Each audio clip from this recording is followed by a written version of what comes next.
السلام عليكم ورحمة الله وبركاته.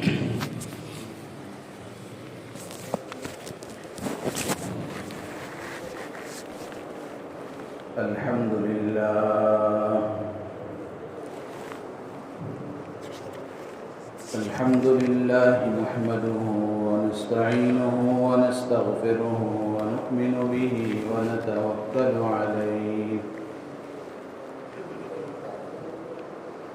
ونعوذ بالله من شرور أنفسنا ومن سيئات أعمالنا. من يهده الله فلا مضل له ومن يضلله فلا هادي له. ونشهد أن لا إله إلا الله وحده لا شريك له.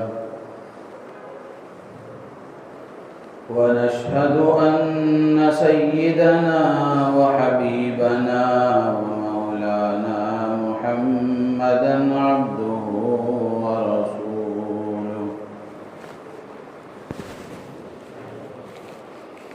صلى الله تعالى عليه وعلى آله وصحبه وبارك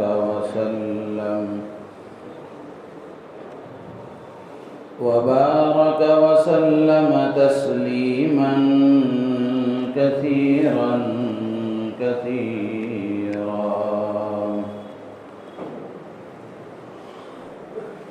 أما بعد فأعوذ بالله من الشيطان الرجيم. بسم الله الرحمن الرحيم.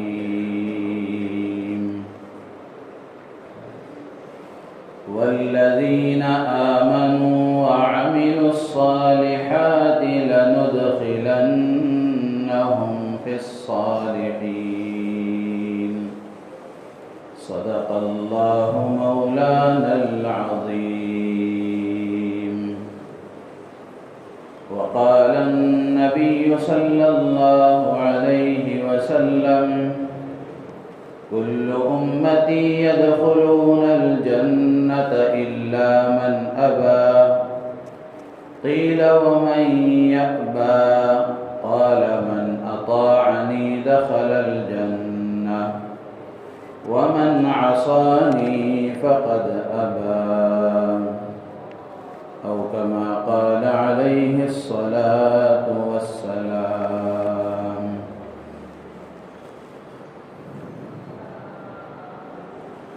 اللهم صل على سيدنا ومولانا محمد وعلى آل سيدنا ومولانا محمد وبارك وسلم.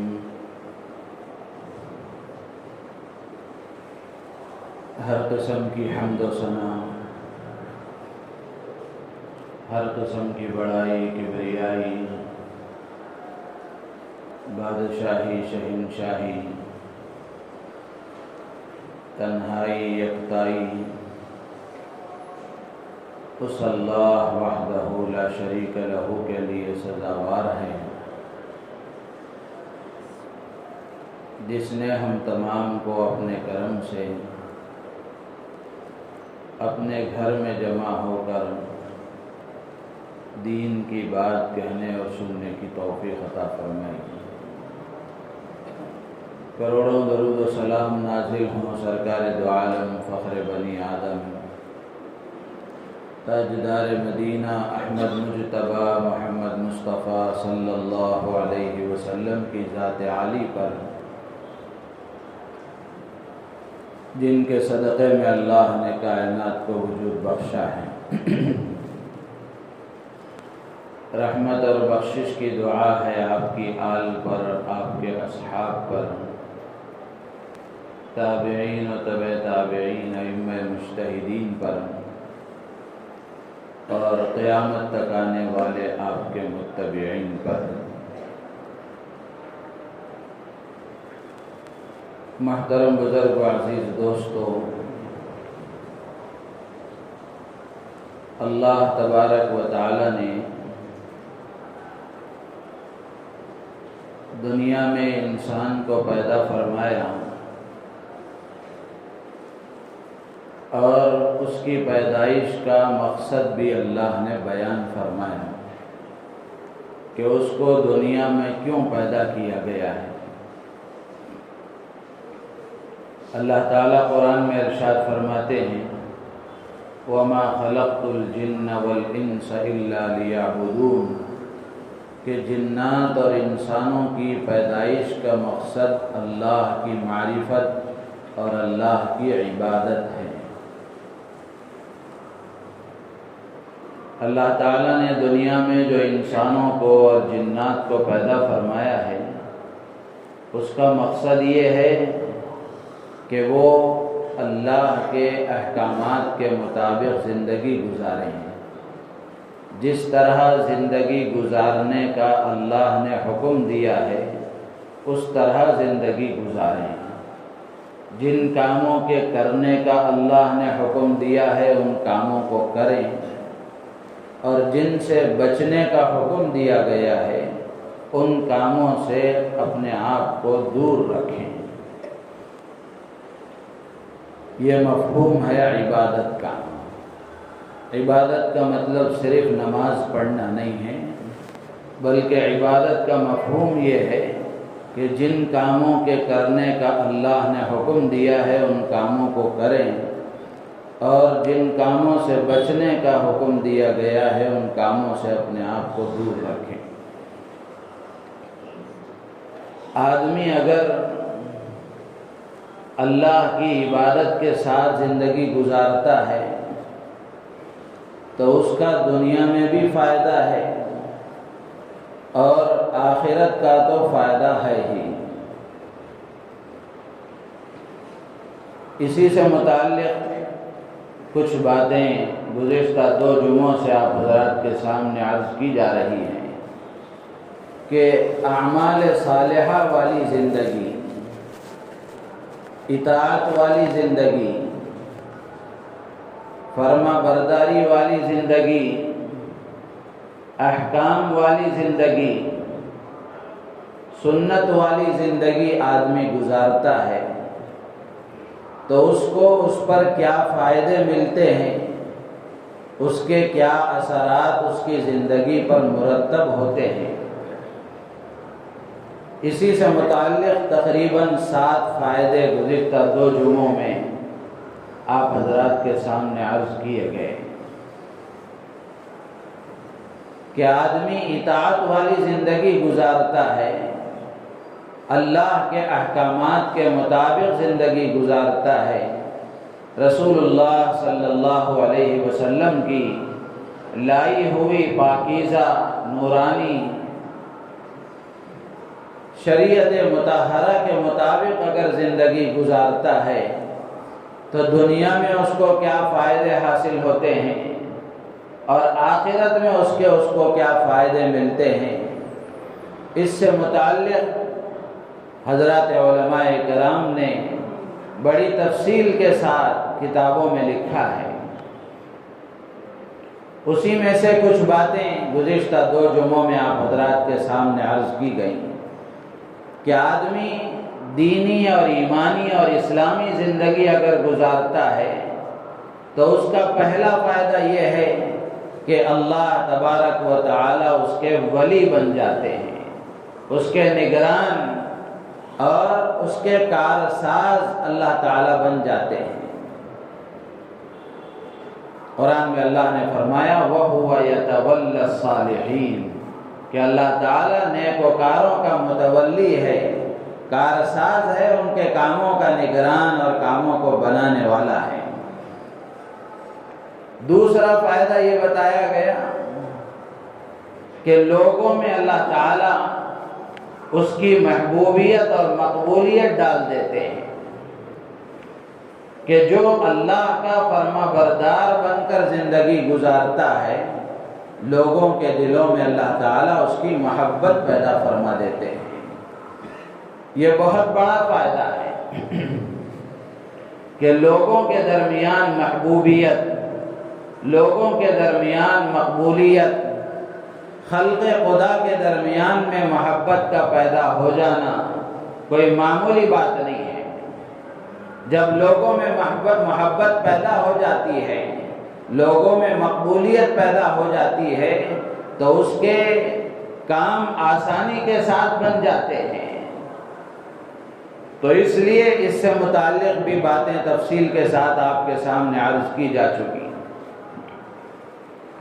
تیسرا فائدہ یہ عرض کیا گیا کہ آدمی اطاعت والی زندگی گزارتا ہے، اللہ تعالیٰ دنیا اور آخرت کی سعادتیں اور حیات طیبہ پاکیزہ زندگی اسے عطا فرمائیں گے۔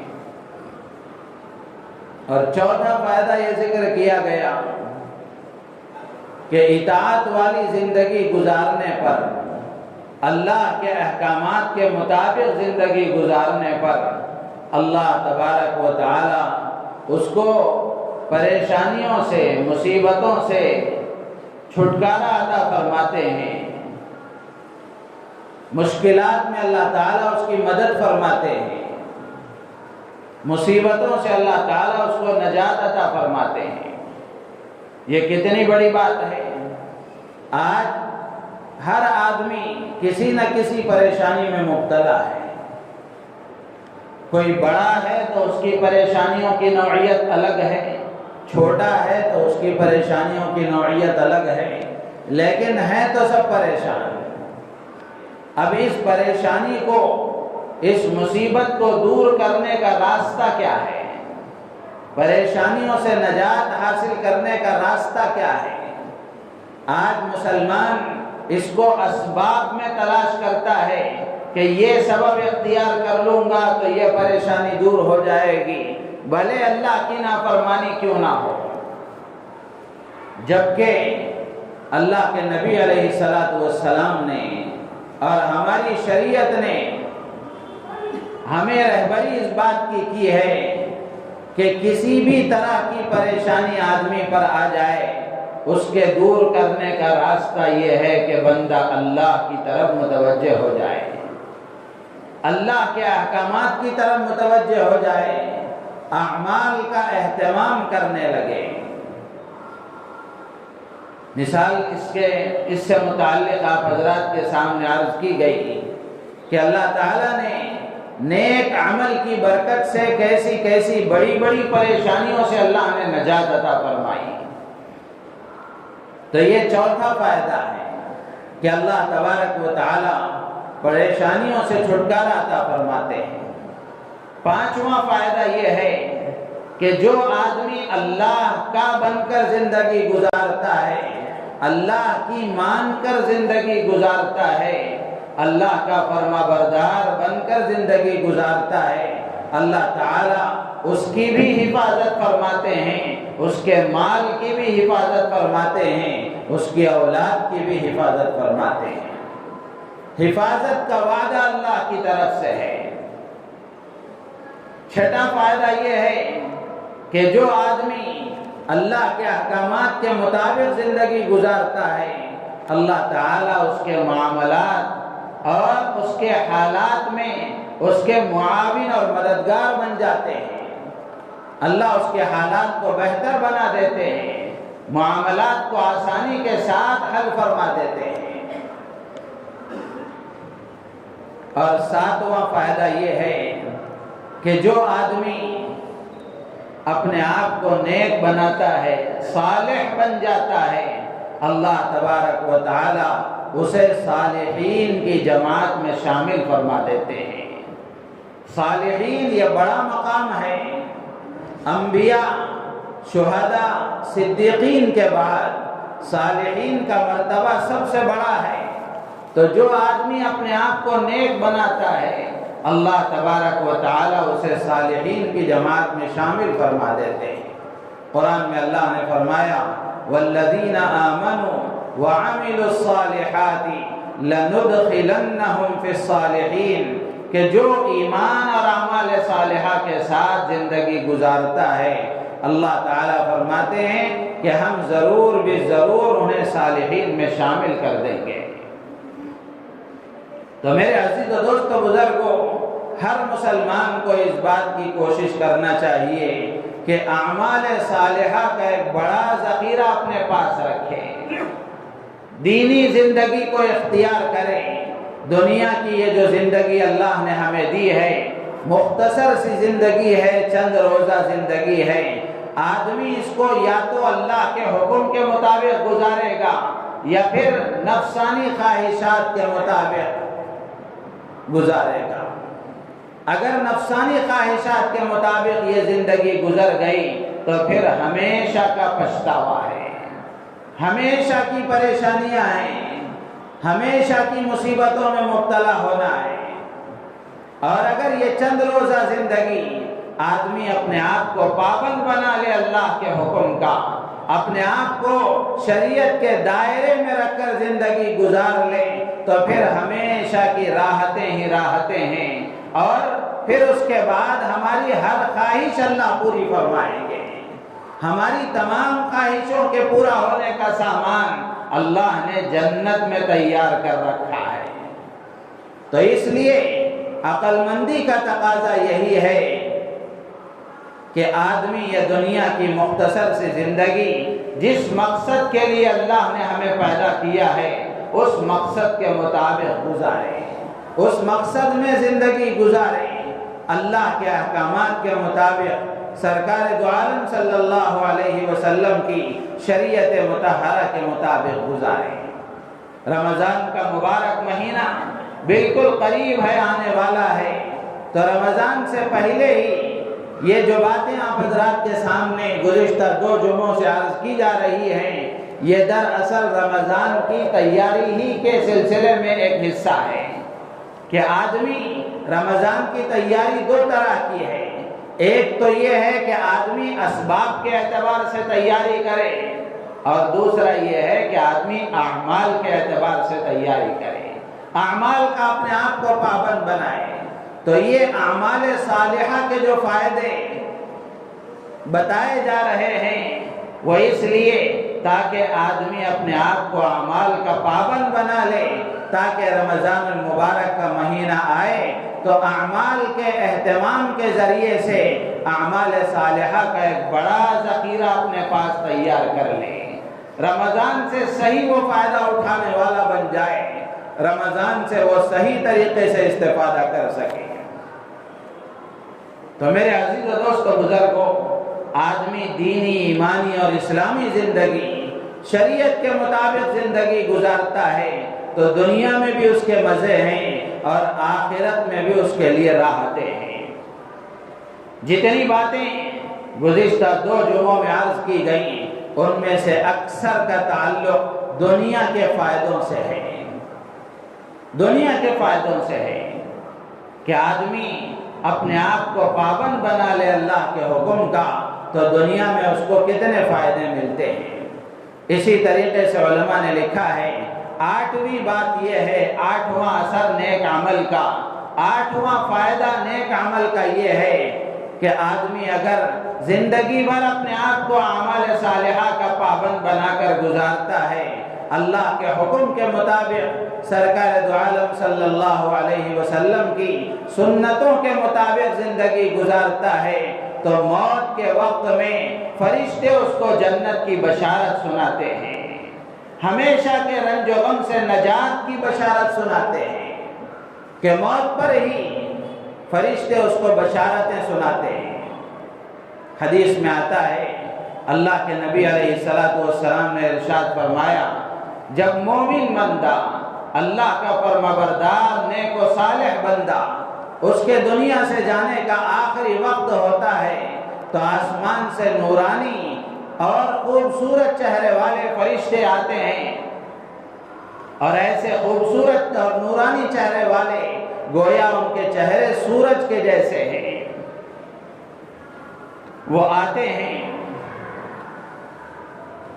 اور ان کی تعداد کے بارے میں حدیث میں آتا ہے، اللہ کے نبی علیہ السلام فرماتے ہیں کہ عمدہ خوشبو ان کے پاس ہوتی ہے، اور خوبصورت چہرے کے ساتھ وہ آتے ہیں، جہاں تک اس کی نگاہ جاتی ہے وہاں تک وہ بیٹھ جاتے ہیں، اس کے ارد گرد جمع ہو جاتے ہیں، پھر اس کے بعد میں اپنے ساتھ وہ جنتی کفن لاتے ہیں، جنت کی خوشبو ساتھ میں لاتے ہیں۔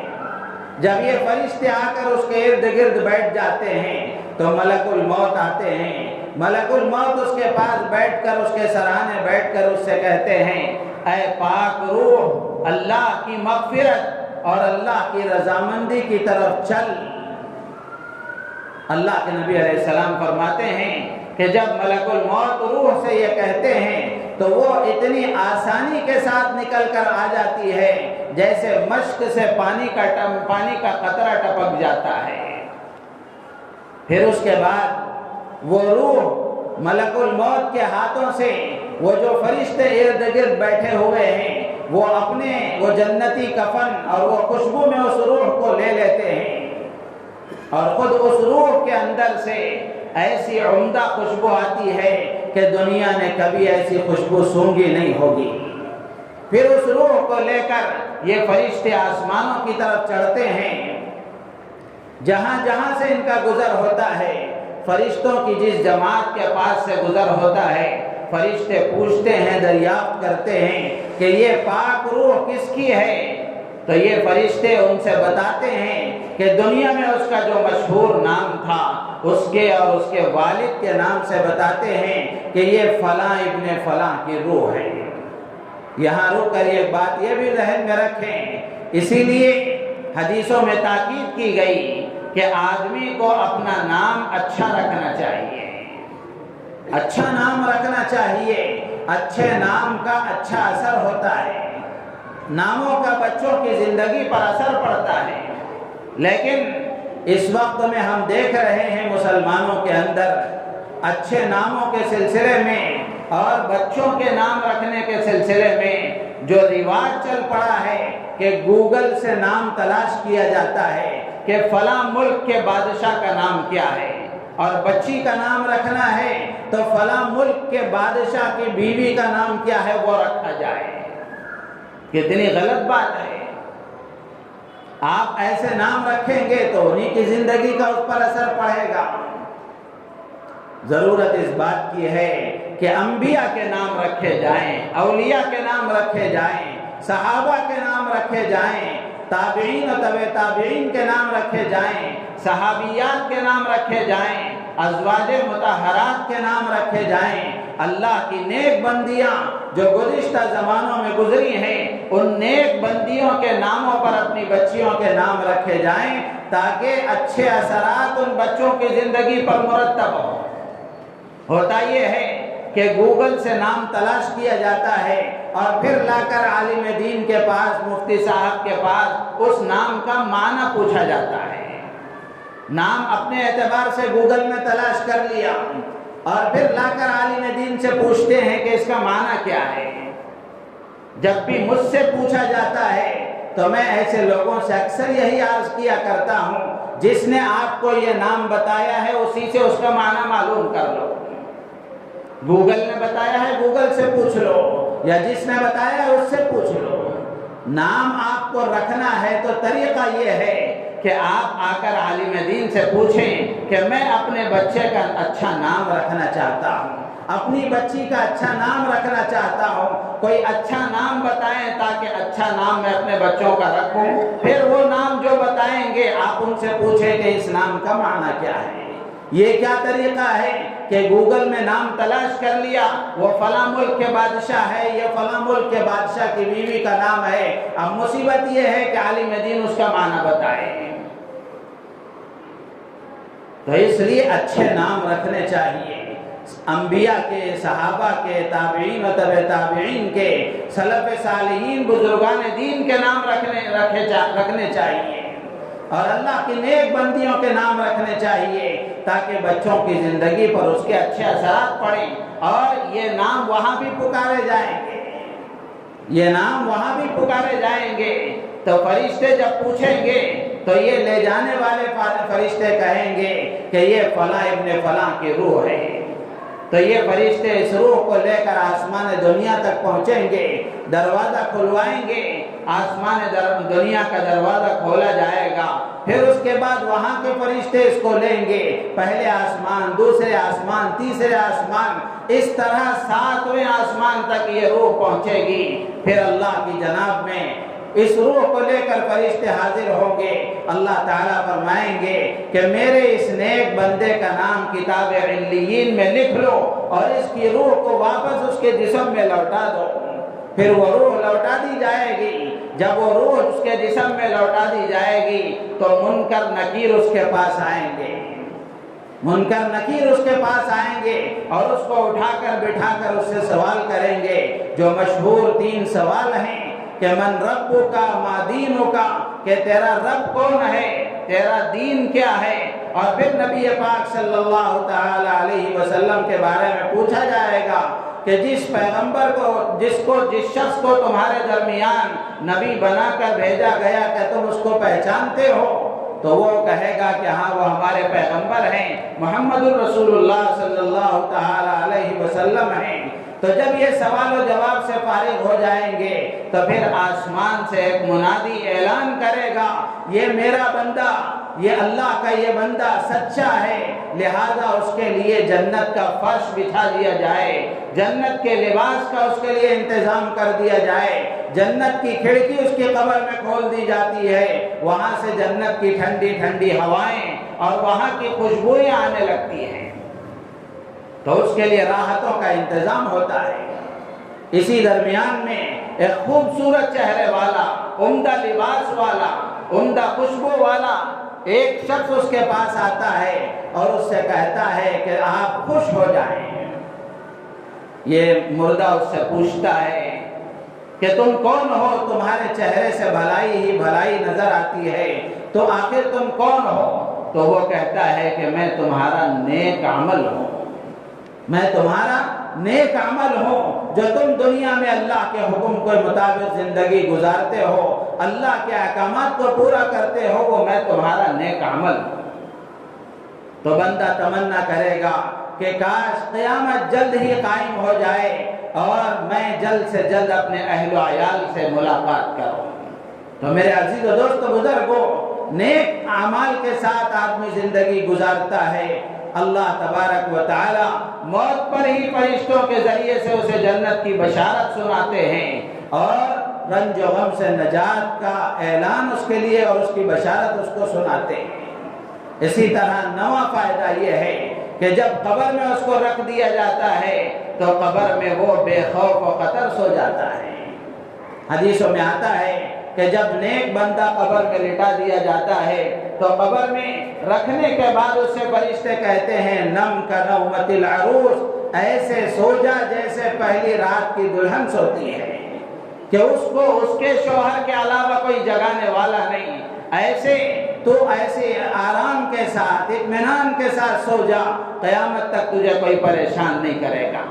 حدیث میں آتا ہے اللہ کے نبی علیہ السلام فرماتے ہیں جب کوئی نیک اور مومن بندہ قبر میں جاتا ہے تو قبر میں وہ اٹھ کر بیٹھتا ہے، ایسا بے خوف و خطر ہوتا ہے کہ اس پر کوئی خوف اور گھبراہٹ نہیں، نہ اس کا دل پریشان ہوتا ہے، نہ اس کو کسی قسم کا کوئی خوف ہوتا ہے۔ تو اس طرح آرام کے ساتھ اس کی زندگی گزرتی ہے۔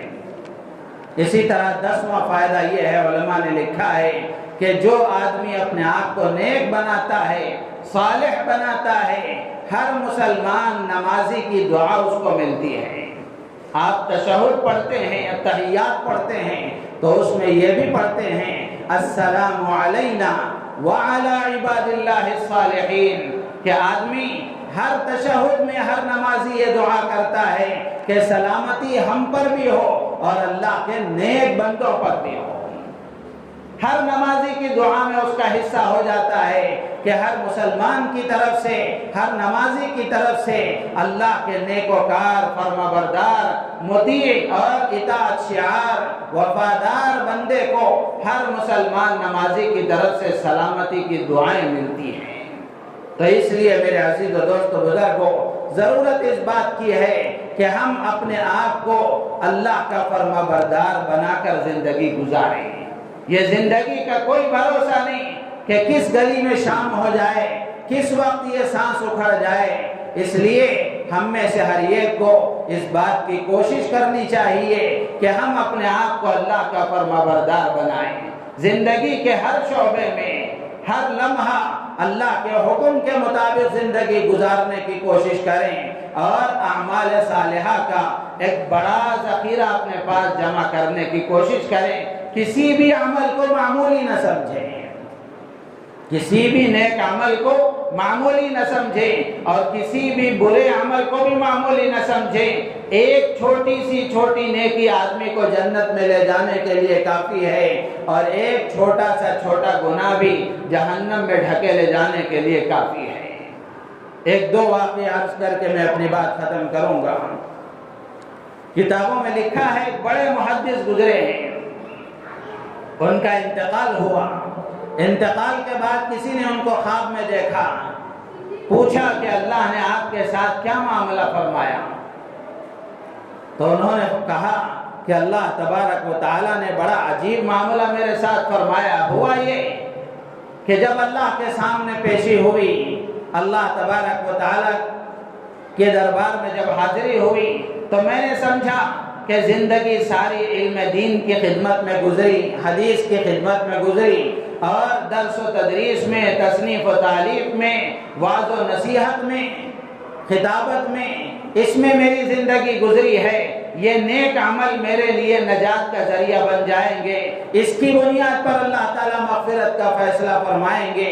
میرے ذہن میں تو یہ بات تھی، لیکن اللہ تبارک و تعالیٰ نے فرمایا کہ تمہارا ایک نیک عمل ہمیں پسند آیا، تمہارا ایک نیک عمل ہمیں پسند آیا، اس عمل کے بدلے میں آج ہم تمہارے لیے مغفرت کا اعلان کرتے ہیں۔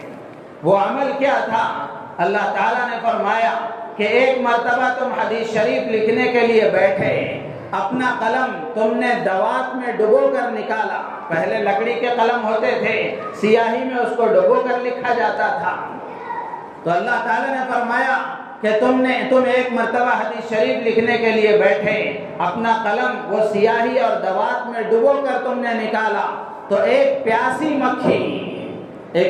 مکھی اس قلم پر آ کر بیٹھ گئی۔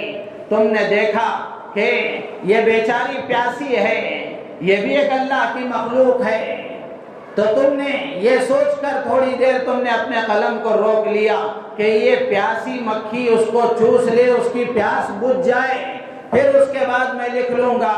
تھوڑی دیر تم رک گئے، وہ پیاسی مکھی نے اپنا پیٹ بھر لیا، پھر اس مکھی کے اڑ جانے کے بعد پھر تم نے اپنے حدیث شریف کے لکھنے کے مشغلے کو جاری رکھا۔ میری مخلوق پر تم نے ترس کھایا۔ میں تمہارا یہ عمل ظاہر سی بات ہے کہ میری رضا اور میری خوشنودی کے لیے تھا، کسی اور کو دکھانے کے لیے تو نہیں تھا، لہذا میری مخلوق پر تم نے ترس کھایا، تو آج تمہارے اس عمل کے بدلے میں تمہارے لیے مغفرت کا اعلان کرتا ہوں۔ میرے عزیز و دوستو بزرگو، کتنا چھوٹا عمل ہے لیکن اللہ کے ہاں اس کی کتنی بڑی قدر ہے۔ تو اس لیے کسی بھی عمل کو معمولی نہ سمجھیں، چھوٹا سا چھوٹا عمل ہے، محض اللہ کی رضا کے لیے اخلاص کے ساتھ اگر ہم کریں گے وہی ہماری نجات کا ذریعہ بن جائے گا۔ بایزید بستامی رحمۃ اللہ علیہ مشہور بزرگ گزرے ہیں، بڑے تابعی ہیں۔ ان کے بارے میں آتا ہے کہ جب ان کا انتقال ہوا، کسی نے ان سے پوچھا کہ اللہ نے کیا معاملہ فرمایا؟ تو انہوں نے کہا کہ اللہ تبارک و تعالیٰ نے بڑا عجیب معاملہ فرمایا۔ جب اللہ کی بارگاہ میں حاضری ہوئی، اللہ نے پوچھا بایزید کیا لائے ہو؟ تو بایزید بستامی رحمۃ اللہ علیہ فرماتے ہیں میں نے سوچا کہ میرے اعمال، نمازیں اور دوسرے روزے، حج وغیرہ یہ تو اس قابل نہیں ہے کہ اللہ کی بارگاہ میں پیش کروں، البتہ ایمان، اللہ کی ذات پر یقین، توحید یہ تو اپنے پاس موجود ہے۔ تو انہوں نے کہا کہ پروردگار تیری ذات پر ایمان، توحید میں لایا ہوں، میں تیری وحدانیت پر یقین رکھتا تھا، تجھے ایک خدا مانتا تھا۔ تو حضرت بایزید نے کہا کہ پروردگار توحید کا یہ عظیم تحفہ میں تیری بارگاہ میں لایا ہوں۔ اللہ نے فرمایا کہ بایزید وہ دودھ والی رات کا قصہ بھول گئے؟ ہوا یہ تھا کہ ایک مرتبہ رات میں حضرت بایزید بسطامی رحمۃ اللہ علیہ نے دودھ پیا، صبح اٹھے تو پیٹ میں درد ہوا۔ بایزید بسطامی رحمۃ اللہ علیہ کی زبان سے نکل گیا کہ وہ اسی دودھ پینے کی وجہ سے یہ پیٹ میں درد ہوا ہے، یہ اسی دودھ کا اثر ہے کہ اس دودھ کے پینے کی وجہ سے پیٹ میں درد ہوا ہے۔ اللہ نے فرمایا کہ بایزید وہ دودھ والی رات کا قصہ بھول گئے کہ تم نے درد کی نسبت اس دودھ کی طرف کر دی، جبکہ نفع نقصان کا مالک تنہا میں ہو۔ کوئی بھی دنیا میں کسی کو پریشانی اور اچھائی آتی ہے وہ میرے حکم سے آتی ہے، تم نے اس درد کی نسبت میری طرف کرنے کے بجائے اس دودھ کی طرف کر دی اور تم کہتے ہو توحید کا تحفہ لایا ہوں۔ بایزید بسطامی رحمۃ اللہ علیہ کہنے لگے کہ پروردگار میرے پاس کوئی عمل نہیں۔ اللہ نے فرمایا کہ تمہارا ایک عمل ہمارے پاس موجود ہے، جو عمل تمہارا ہمیں پسند ہے اسی عمل کی بنیاد پر آج تمہارے لیے مغفرت کا اعلان ہے۔ اللہ نے فرمایا کہ ہوا یہ تھا کہ ایک مرتبہ تم گزر رہے تھے، ایک بلی کا چھوٹا سا بچہ سردی میں ٹھٹر رہا تھا، پریشان ہو رہا تھا، تمہیں اس بچے پر رحم آیا، دیکھا کہ یہ سردی میں پریشان ہو رہا ہے، اس بلی کے بچے کو تم نے وہاں سے اٹھایا اور لا کر اپنے پاس بٹھایا، اپنے ساتھ اس کو سلایا، تھوڑا گرمی اس کو پہنچائی اور اس کی جان تم نے بچائی۔ میری اس مخلوق پر رحم تم نے کھایا، آج اس مخلوق پر رحم کے نتیجے میں تمہارے لیے مغفرت کا اعلان کرتا ہوں۔ تو میرے عزیز و دوستو بزرگو، کوئی نیک عمل چھوٹا نہیں ہے اور کوئی کسی عمل کو ہم معمولی نہ سمجھیں، چھوٹے سے چھوٹے اعمال ہوں، بڑے سے بڑا عمل ہو، اپنے پاس اعمال صالحہ کا ذخیرہ تیار رکھنا چاہیے تاکہ دنیا میں بھی اس کا نفع ہمیں ملے اور آخرت میں بھی اس کے فائدے ہمیں حاصل ہوں۔ اللہ تعالیٰ سے دعا ہے اللہ تعالیٰ ہم سب کو ان باتوں پر عمل کی توفیق عطا فرمائے اور ہم سب کو دینی زندگی، اسلامی اور ایمانی زندگی اختیار کرنے کی، شریعت کے مطابق زندگی گزارنے کی اللہ تعالیٰ مجھے آپ کو پوری امت کو توفیق عطا فرمائے۔ آمین وآخر دعوانا ان الحمدللہ رب العالمین۔